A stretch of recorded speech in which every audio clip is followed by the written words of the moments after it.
चलें जी बेटा, last class में हम पढ़कर आए थे चैप्टर नंबर 19 जो था हमारा न्यूक्लियर फिजिक्स।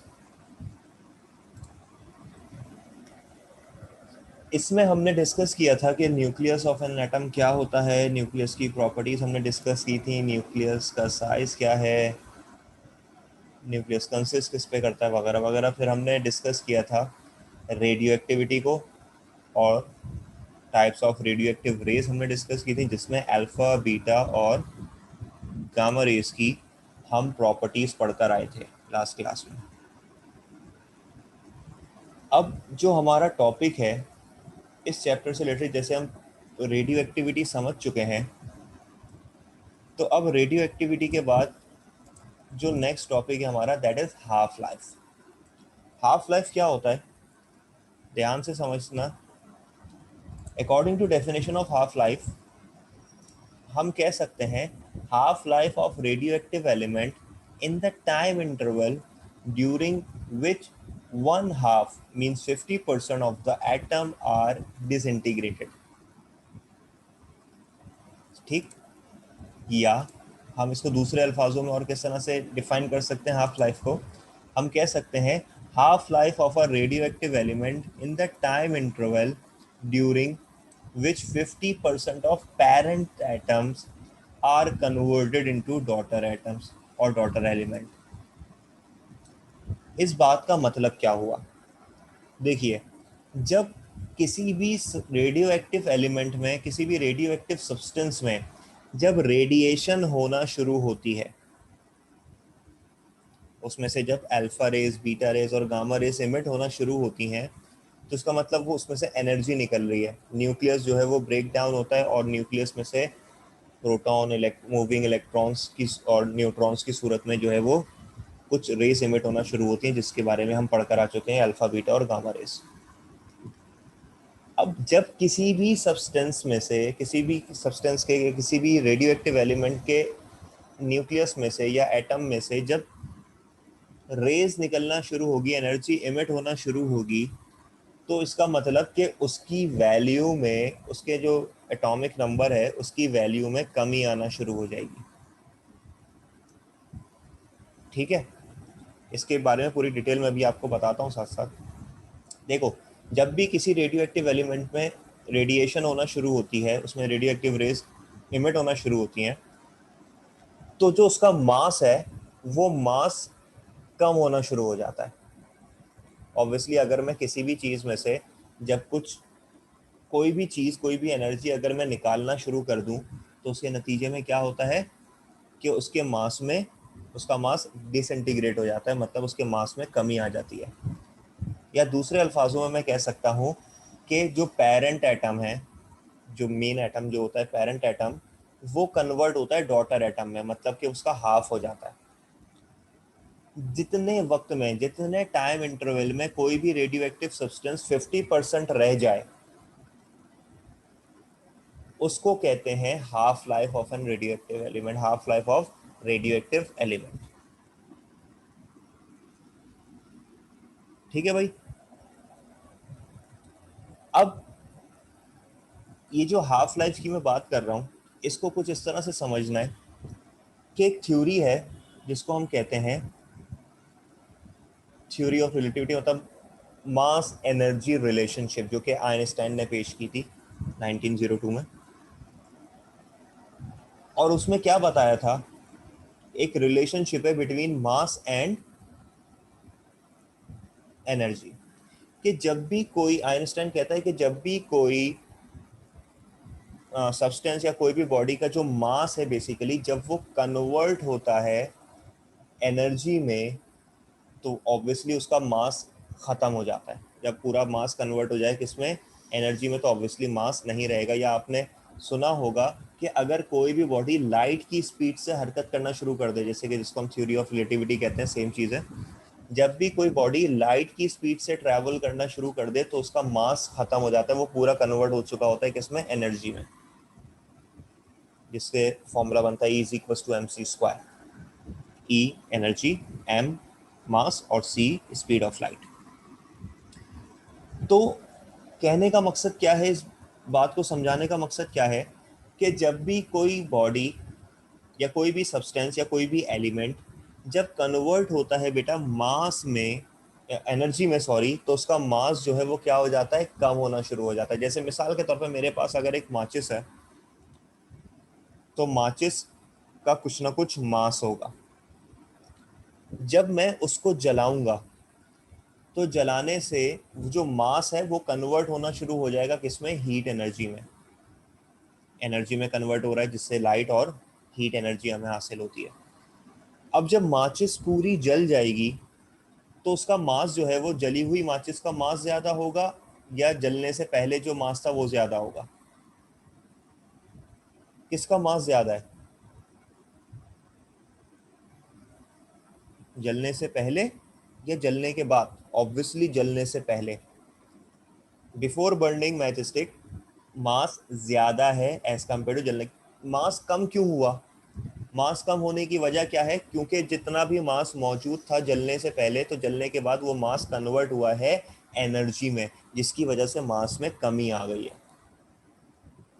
तो इसका मतलब ये हुआ, इस बात को हम इस तरह से समझ सकते हैं कि जब भी कोई रेडियो एक्टिव एलिमेंट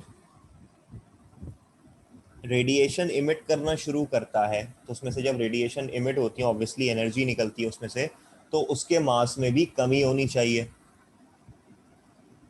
कोई भी रेडियो एक्टिव एलिमेंट जब रेडिएशन या रेडियो एक्टिविटी परफॉर्म करेगा तो उसके मास में भी कमी होनी चाहिए। मिसाल के तौर पर अगर मैं 100 ग्राम का कोई रेडियो एक्टिव एलिमेंट ले लूँ, 100 ग्राम यूरेनियम मेरे पास है, तो उस 100 ग्राम यूरेनियम में रेडियो एक्टिविटी होती रहेगी।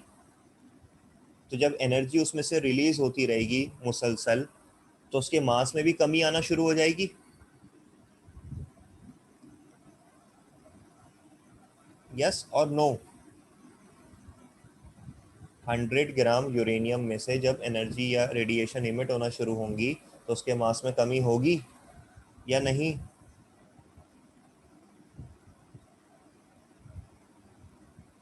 उसके मास में कमी होगी क्योंकि मास कन्वर्ट हो रहा होगा ना एनर्जी में। तो जो 100 ग्राम का यूरेनियम हमारे पास मौजूद है, जब उसमें से मुसलसल रेडियो एक्टिविटी का प्रोसेस होता रहेगा, जब उसमें से मुसलसल रेडिएशंस होती रहेंगी, तो एक वक्त ऐसा आएगा कि वो जो 100 ग्राम का यूरेनियम था हमारे पास वो कितना रह जाएगा, 50 ग्राम का रह जाएगा, 50 ग्राम रह जाएगा। तो इसका मतलब कि वो जो यूरेनियम है, वो जो रेडियो एक्टिव सब्सटेंस है, वो क्या हो गया, हाफ हो गया, 50% रह गया। तो वो आधा या हाफ हुआ कब, कितने वक्त में? तो वो जो वक्त आएगा कि जितने पर वो सब्सटेंस क्या हो जाए, आधा हो जाए या आधा रह जाए रेडियो एक्टिविटी अटेम्प्ट करने के बाद, तो उस टाइम इंटरवल को क्या कहा जाता है, हाफ लाइफ कहा जाता है। Half life of an half life of radioactive element. क्या मेरी ये बात समझ आ रही है? वो टाइम इंटरवल जिसमें कोई भी रेडियो एक्टिव एलिमेंट आधा रह जाए, उस टाइम इंटरवल को कहा जाएगा half life of an element.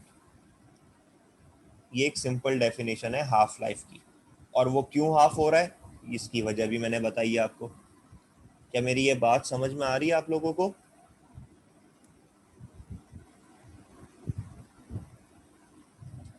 इसमें जो 100 ग्राम यूरेनियम हमने लिया था, तो वो हमारे लिए क्या कहलाएंगे बेटा, पेरेंट्स एलिमेंट, पेरेंट्स एटम। और जो डिसइंटीग्रेट होने के बाद, मास में कमी होने के बाद जो रह जाता है, वो कहलाते हैं डॉटर एलिमेंट या डॉटर एटम्स। तो 100 ग्राम जो, अगर मैंने जो सपोजिशन की है उसमें 100 ग्राम जो है वो क्या है, पेरेंट एलिमेंट, पेरेंट एटम्स है। और जो 50 ग्राम रह गया वो कहलाते हैं डॉटर एटम्स या डॉटर एलिमेंट्स। ठीक है, तो दोबारा से मैं इन शॉर्ट समझाता हूँ। हाफ लाइफ का मतलब है कि वो वक्त, वो टाइम इंटरवल जिसमें कोई भी रेडियो एक्टिव सब्सटेंस आधा रह जाए, 50% रह जाए, उतने वक्त को, उतने टाइम इंटरवल को क्या कहा जाता है, half life of radioactive element. ठीक है, क्या मेरी ये बात सबको अच्छे तरीके से समझ में आ गई, हाफ लाइफ की डेफिनेशन?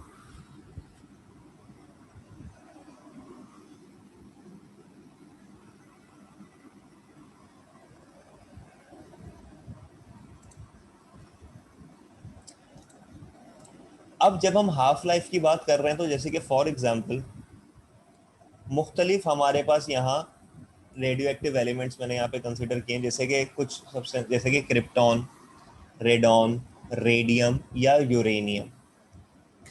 अब इनकी हाफ लाइफ क्या है? देखो, क्रिप्टॉन की हाफ लाइफ कितनी होती है? 3.16 मिनट्स। मतलब क्रिप्टॉन कितनी देर में आधा हो जाता है? अगर मेरे पास 100 ग्राम क्रिप्टॉन है तो वो कितनी देर में हाफ हो जाएगा? 50 ग्राम रह जाएगा 3.16 मिनट्स में। अगर मेरे पास रेडॉन मौजूद है तो रेडॉन की हाफ लाइफ होती है 3.82 डेज। मतलब अगर 100 ग्राम रेडॉन मेरे पास मौजूद है तो वो 50 ग्राम कितने दिन में हो जाएगा? 3.82 डेज में हो जाएगा, आधा रह जाएगा बिल्कुल रेडिएशन होने की वजह से। रेडियम की हाफ लाइफ होती है 1600 ईयर्स, मतलब 1600 साल। बहुत ज़्यादा लंबा अर्सा है, बहुत ज़्यादा लंबी हाफ लाइफ है। तो 1600 साल में अगर मेरे पास जो है वो 100 ग्राम रेडियम होगा, सॉरी, तो 100 ग्राम अगर रेडियम है हमारे पास तो वो 50 ग्राम कब तक होगा? 1600 ईयर्स बाद। और जो यूरेनियम है उसकी हाफ लाइफ कितनी होती है बेटा? 4.47 इंटू 10⁻9 ईयर्स। 4.47 इंटू 10⁻9 ईयर्स का मतलब होता है 447 और उसके बाद 7 जीरोस। 447 करोड़ ईयर्स बाद जो है वो यूरेनियम क्या हो जाता है? आधा रह जाता है, जिसकी मतलब यूरेनियम की हाफ लाइफ बहुत ज़्यादा है। तो यहाँ पर मैंने कुछ सब्सटेंसेस, कुछ एलिमेंट्स आपको बताए हैं जिनकी हाफ लाइफ आपको याद होनी चाहिए, और ये मे बी एमसीक्यूज में भी आपको कहीं भी पूछी जा सकती है। ठीक, तो हाफ लाइफ का मतलब वो अरसा, वो वक्त जिस पर कोई भी रेडियो एक्टिव सब्सटेंस आधा रह जाए, 50% रह जाए। मतलब अगर 500 ग्राम है, 1 किलो है तो आधा किलो रह जाए, 500 ग्राम है तो 250 ग्राम रह जाए। तो वो वक्त, वो अरसा जिसमें कोई भी रेडियो एक्टिव सब्सटेंस रेडिएशन होने की वजह से आधा रह जाता है, 50% रह जाता है, इस वक्त को, इस अरसे को क्या कहा जाता है? हाफ लाइफ कहा जाता है। ठीक है, जैसे कि krypton 3.16 minute, radon 3.82 minutes, radium 1600 years और यूरेनियम 4.47 इंटू 10⁻9 ईयर्स। ये मुख्तलिफ सब्सटेंसेस की हाफ लाइफ मौजूद है हमारे पास। क्या मेरी ये बात सबको समझ में आ गई?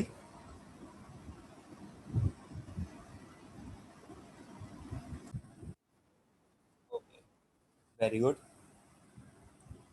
तो हाफ लाइफ को अच्छे तरीके से समझने के बाद आगे बढ़ते हैं अपने नेक्स्ट टॉपिक पर, जो कि मोस्ट इंपॉर्टेंट टॉपिक है, दैट इज न्यूक्लियर फिजन, जिसको न्यूक्लियर फिजन रिएक्शन भी कहते हैं। फिजन रिएक्शन, ये फिजन रिएक्शन क्या होता है? न्यूक्लियर फिजन है तो ऑब्वियसली न्यूक्लियस से रिलेटेड है। ठीक है, according to definition of nuclear fission is the process in which a heavy nucleus is broken into two lighter nuclei with the release of energy is called nuclear fission reaction। कह रहे हैं एक ऐसा process जिसमें एक heavy nucleus, एक बड़ा nucleus टूट जाए, स्प्लिट हो जाए, ब्रेक हो जाए इनटू टू लाइटर न्यूक्लियाई, दो छोटे न्यूक्लियाई में, एनर्जी को खारिज करने के साथ साथ। इस प्रोसेस को कहते हैं न्यूक्लियर फिजन रिएक्शन। जब कोई एक बड़ा न्यूक्लियस, एक हैवी न्यूक्लियस जब मौजूद होता है और वो हैवी न्यूक्लियस क्या करे बेटा? टूट जाए, दो छोटे न्यूक्लियस बना ले, टूटकर दो छोटे न्यूक्लियस बना ले और एनर्जी को रिलीज करे। जब भी न्यूक्लियस टूटेगा तो एनर्जी रिलीज होगी। तो जब कोई एक बड़ा न्यूक्लियस टूट कर दो छोटे न्यूक्लियस में कन्वर्ट हो जाए, दो छोटे न्यूक्लियाई में, लाइटर न्यूक्लियाई में कन्वर्ट हो जाए एनर्जी रिलीज करने के साथ, इस प्रोसेस को क्या कहा जाता है? Nuclear fission. ठीक है, जैसे मिसाल के तौर पर, सिर्फ समझाने के लिए बता रहा हूँ ताकि समझ में आ जाए मेरी बात। अभी मैं एग्जांपल भी दूंगा इसकी एक्चुअल। मिसाल के तौर पर कार्बन का एटॉमिक नंबर कितना है?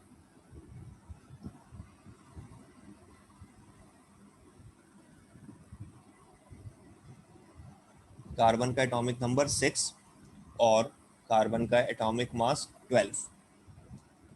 मतलब कार्बन का जो न्यूक्लियस है उसमें प्रोटॉन और न्यूट्रॉन की तादाद कितनी है बेटा? 12 है। अगर कार्बन का, ये हैवी नहीं है, मैं सिर्फ एग्जांपल के लिए बता रहा हूं, अगर कार्बन के न्यूक्लियस को तोड़ दिया जाए इनटू 2 न्यूक्लियाई, 2 न्यूक्लियस के अंदर, तो जो 12 का हमारा कार्बन का न्यूक्लियस था अब वो कन्वर्ट हो जाएगा दो न्यूक्लियस में, और वो न्यूक्लियस कितने कितने मास नंबर के होंगे? 6 ऐसा ही होना चाहिए। पहले 12 था कार्बन का, अगर ब्रेक हो जाता है, स्प्लिट हो जाता है, तो 6 हो जाएंगे, 2 मिल जाएंगे हमें 6 के। 6 होने का मतलब कि उसका एटॉमिक नंबर कितना होगा? 3। मतलब इन शॉर्ट, पहले कार्बन का एटॉमिक नंबर 6 था, ब्रेक होने के बाद दो, अगर दो चीजों में मैंने उसको ब्रेक कर दिया, 2 न्यूक्लियस में ब्रेक कर दिया, तो अब एटॉमिक नंबर कितना हो जाएगा? 3 हो जाएगा। 3 किसका एटॉमिक नंबर होता है? 3 एटॉमिक नंबर होता है किसका बेटा? लिथियम का। तो इसका मतलब कि कार्बन का न्यूक्लियस जब 6 इलेक्ट्रॉन्स के हिसाब से जब ब्रेक होगा तो 3 प्रोटॉन आ जाएंगे 2 न्यूक्लियस में, 3 3। तो उसका मतलब 3 प्रोटॉन रखता कौन है? लिथियम। तो उसका मतलब कार्बन ब्रेक हुआ और उससे हमें 2 लिथियम के न्यूक्लियस मिल गए। तो इसमें एक बड़ा न्यूक्लियस ब्रेक होके 2 छोटे न्यूक्लियस में कन्वर्ट हो रहा है, तो इसको मैं कह सकता हूं न्यूक्लियर फिजन रिएक्शन।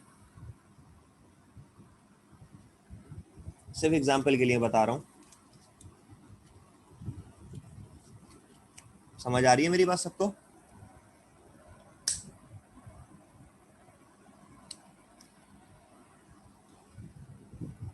जल्दी बताइए। गुड। अच्छा, अब ये जो न्यूक्लियर फिजन रिएक्शन की जो हिस्ट्री है, न्यूक्लियर फिजन रिएक्शन को सबसे पहले डिस्कवर किया गया था 1939 में, और 2 साइंटिस्ट जिनका नाम पहले का ऑटो हैन और दूसरे का फ्रिट्ज स्ट्रॉसमैन था। तो ये हैन और स्ट्रॉसमैन ने डिस्कवर किया फिजन को, फिजन रिएक्शन को। और किस तरह से इसको किया? इन्होंने इसको बॉम्बार्ड किया। बॉम्बार्ड कहते हैं किसी भी दूसरे न्यूक्लियस से टकरा के तोड़ने के अमल को, बॉम्बिंग करना, bombarding. Uranium atom with slow neutron, एक यूरेनियम के एटम को बॉम्बार्ड किया गया, किससे? एक स्लो न्यूट्रॉन से। जब यूरेनियम जो है बॉम्बार्डेड हुआ विथ न्यूट्रॉन, तो ब्रेक हो गया, टूट गया, स्प्लिट हो गया into 2 lighter nuclei. 2 lighter nuclei हासिल हो गए हमें। And about 200 mega electronvolt energy is released in this process. और इस पूरे प्रोसेस में जो ये यूरेनियम का एटम टूटा, तो कितने एनर्जी जो है वो उसमें से रिलीज हुई? 200 मेगा इलेक्ट्रोवोल्ट एनर्जी जो है वो इस प्रोसेस में रिलीज हुई। समझ आ रही है मेरी बात सबको? ये प्रोसेस जिसमें यूरेनियम का न्यूक्लियस जो है वो ब्रेक हुआ। यूरेनियम का न्यूक्लियस एक बड़ा न्यूक्लियस है, हैवी न्यूक्लियस है, और उसको ब्रेक कर दिया गया इनटू 2 लाइटर न्यूक्लियाई, और एनर्जी भी रिलीज हुई। तो ये जो रिएक्शन है बेसिकली, ये कौन सा रिएक्शन कहलाएगा? Fission reaction, nuclear fission reaction. और इसको डिस्कवर करने वाले scientist Otto Hahn and Fritz Strassmann, जिन्होंने 1939 में एक एक्सपेरिमेंट के थ्रू जो है वो फिजन रिएक्शन को डिस्कवर किया। ठीक है, उसमें हुआ क्या, इस डायग्राम के थ्रू समझा। एक यूरेनियम का हमारे पास एटम या न्यूक्लियस मौजूद था, यूरेनियम 235 इसका मास नंबर होता है। मतलब इसमें प्रोटॉन और न्यूट्रॉन की तादाद कितनी है? 235। जब एक न्यूक्लियस को, एक स्लो न्यूट्रॉन को जब इसके साथ बॉम्बार्ड कराया गया, इसके साथ टकराया गया, तो क्या हुआ कि ये ब्रेक हुआ इनटू 2 स्मॉलर न्यूक्लियस। 2 न्यूक्लियाई हमें हासिल हो गए। फिर और अगर टकराया जाएगा इसको, तो ये और ब्रेक होता रहेगा। पहले एक था, ब्रेक होके 2 हुए, 2 के बाद 4, 4 के बाद 8 हो जाएंगे। तो इस तरीके से ये एक हैवी न्यूक्लियस टूटता हुआ क्या हो रहा है? स्मॉलर न्यूक्लियस में कन्वर्ट हो रहा है, स्मॉलर न्यूक्लियाई में कन्वर्ट हो रहा है। इस प्रोसेस को कहते हैं न्यूक्लियर फिजन रिएक्शन। फिजन का मतलब, न्यूक्लियर फिजन का मतलब सिंपली होता है कि एक हैवी न्यूक्लियस ब्रेक हो जाए इनटू टू स्मॉलर या lighter nuclei, that is called nuclear fission, जिसमें एनर्जी रिलीज होती है। ठीक है, और अगर ये आपके पास पेपर में पूछा जाए न्यूक्लियर फिजन, तो उसकी डेफिनेशन के साथ आपको इस तरह की एक डायग्राम बनानी पड़ेगी जिसमें आप एक हैवी न्यूक्लियस को ब्रेक होते हुए दिखाओगे। ये बहुत अच्छी बात होगी। ठीक है, डायग्राम नेसेसरी नहीं है, लेकिन आप इसको अगर ड्रॉ करो तो ये बहुत अच्छा आपका जो है वो परसेप्शन जाता है चेकर की तरफ। तो ये इसमें कोई इतना मुश्किल नहीं है डायग्राम में। ठीक है भाई, अब ये देखो, अब एक न्यूट्रॉन जब एक यूरेनियम के न्यूक्लियस से टकराया तो ये हैवी न्यूक्लियस ब्रेक हो गया किसमें? टू स्मॉलर या लाइटर न्यूक्लियाई में। इस रिएक्शन को क्या कहा जाएगा? Nuclear fission. अच्छा, अब यही न्यूक्लियर फिजन अगर आगे कंटिन्यू रहे, यही न्यूक्लियर फिजन अगर आगे कंटिन्यू रहता है, जैसे कि अगर एक बड़ा न्यूक्लियस ब्रेक हो गया इनटू टू, फिर एक बड़ा न्यूक्लियस ब्रेक हो गया इनटू टू, लेकिन अभी देखो अब ये कंटिन्यू चलता जा रहा है। अगर फिजन रिएक्शन कंटिन्यू रहे, एक हैवी न्यूक्लियस ब्रेक हो दो में, फिर दो से चार में, चार से आठ में, आठ से 16 में, तो उसका मतलब फिर इस तरह के रिएक्शन को हम कहते हैं चेन रिएक्शन, जिसमें बार बार कंटिन्यूसली फिजन रिएक्शन होता रहे तो वो कहलाता है चेन रिएक्शन। अगर एक हैवी न्यूक्लियस ब्रेक हो रहा है दो न्यूक्लियाई में, दो स्मॉलर न्यूक्लियाई में, तो उसका मतलब वो क्या है? फिजन। उसको कहते हैं न्यूक्लियर फिजन रिएक्शन। लेकिन अगर न्यूक्लियर फिजन रिएक्शन का प्रोसेस कंटिन्यू रहता है तो उसको कहा जाता है चेन रिएक्शन।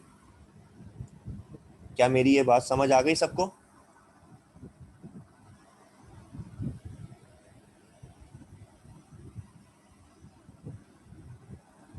गुड, आगे बढ़ते हैं। न्यूक्लियर फिजन रिएक्शन के बाद जो next type of nuclear reaction है दैट इज न्यूक्लियर फ्यूजन, जिसको न्यूक्लियर फ्यूजन रिएक्शन भी कहते हैं। ये फ्यूजन क्या है? ये बिल्कुल अपोजिट है फिजन से। फिजन में हम पढ़कर आए थे कि एक हैवी न्यूक्लियस ब्रेक होता है, स्प्लिट होता है इनटू टू लाइटर न्यूक्लियाई में। फिजन में क्या होता है? कह रहे हैं the process in which two और मोर लाइटर न्यूक्लियस ज्वाइन और fuse each other to form a single nucleus with the release of energy is called nuclear fission। बिल्कुल अपोजिट है। क्या है? कि एक ऐसा प्रोसेस जिसमें दो या दो से ज्यादा लाइटर न्यूक्लियस, दो या दो से ज्यादा छोटे न्यूक्लियस, हल्के न्यूक्लियस एक दूसरे में ज्वाइन हो जाएं, फ्यूज हो जाएं, एक दूसरे में मर्ज हो जाएं और एक सिंगल न्यूक्लियस फॉर्म करें एनर्जी को रिलीज करने के साथ साथ, तो इस प्रोसेस को कहा जाता है न्यूक्लियर फ्यूजन। फिजन में क्या था? एक बड़ा न्यूक्लियस टूट के दो छोटे न्यूक्लियस में कन्वर्ट हो रहा है। फ्यूजन में क्या है? दो छोटे न्यूक्लियस मिलकर एक बड़ा न्यूक्लियस बना रहे हैं। तो दोनों ही बिल्कुल एक दूसरे के अपोजिट रिएक्शंस हैं। ये बात समझ आ रही है मेरी? जैसे मिसाल के तौर पिछली एग्जांपल में मैंने आपको क्या बताया? पिछली एग्जांपल में मैंने आपको क्या बताया कि एक कार्बन जब ब्रेक हुआ तो दो लिथियम बने। अगर दो लिथियम मिल जाएं, दो लिथियम छोटे या लाइटर न्यूक्लियाई हैं, दो लिथियम के न्यूक्लियाई आपस में मर्ज हो जाएं, ज्वाइन हो जाएं, फ्यूज हो जाएं, तो उसका मतलब वो एक हैवी न्यूक्लियस बनाएंगे जिसका एटॉमिक नंबर क्या होगा? 6 होगा। तो मतलब वो कार्बन बनाएंगे। तो एक दूसरे में ज्वाइन होके, फ्यूज होके, मर्ज होके अगर एक सिंगल न्यूक्लियस फॉर्म कर रहे हैं तो उसको कहा जाता है न्यूक्लियर फ्यूजन। और दोनों में ही एनर्जी रिलीज होती है। फिजन में भी एनर्जी रिलीज होती है और फ्यूजन में भी एनर्जी रिलीज होती है, लेकिन फ्यूजन में जो एनर्जी रिलीज होती है वो ज्यादा होती है एज कंपेयर टू फिजन। तो इसलिए the energy release in the process of fusion is larger than that release in process of fission. कि जो एनर्जी रिलीज होगी फ्यूजन में, फ्यूजन के प्रोसेस में, वो ज्यादा होती है फिजन के प्रोसेस के मुकाबले में। क्या मेरी ये बात समझ आ रही है सबको?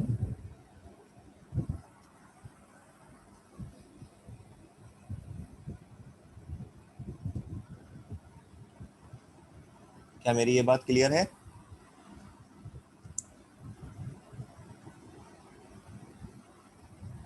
थोड़ा सा इसको मैं रैप अप करता हूँ, फिर आगे कंटिन्यू करेंगे कि फिजन रिएक्शन में क्या था, एक बड़ा न्यूक्लियस ब्रेक होके दो छोटे न्यूक्लियस में कन्वर्ट हो रहा था, ये फिजन है।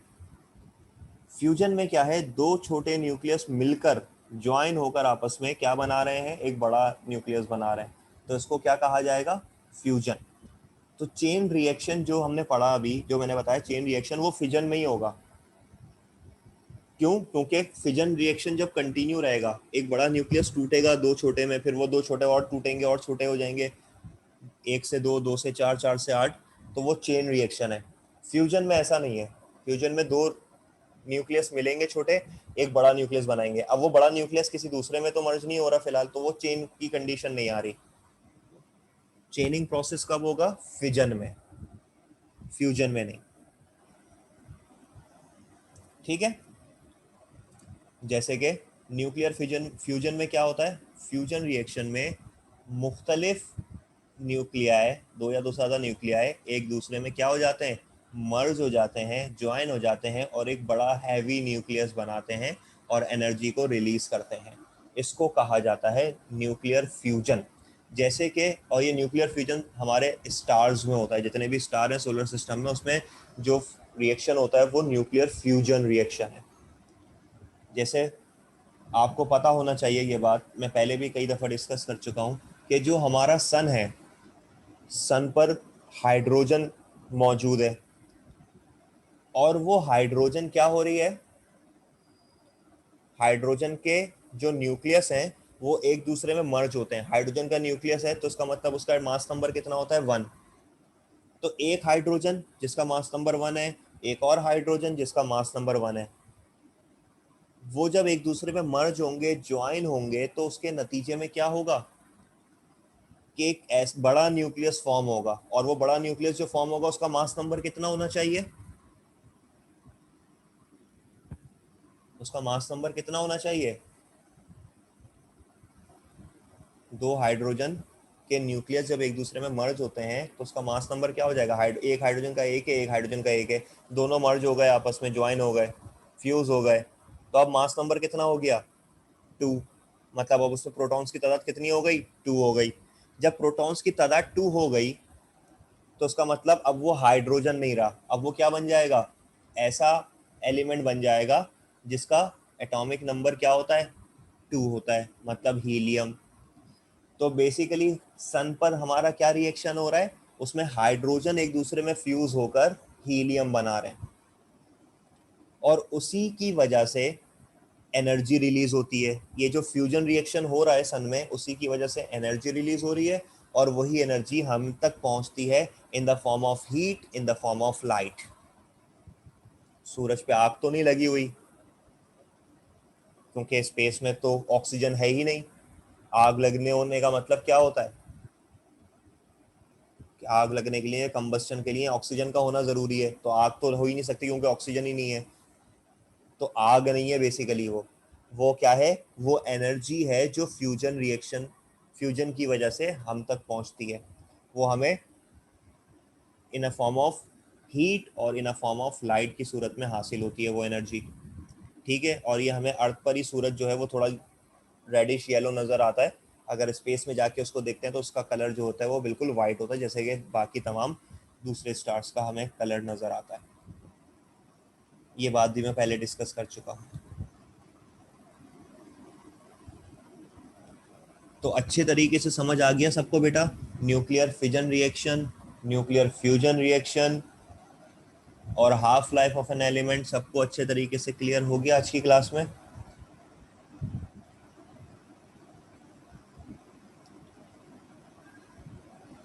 तो फिलहाल इतना रखेंगे, आज के लिए इतना ही। अल्लाह हाफिज़।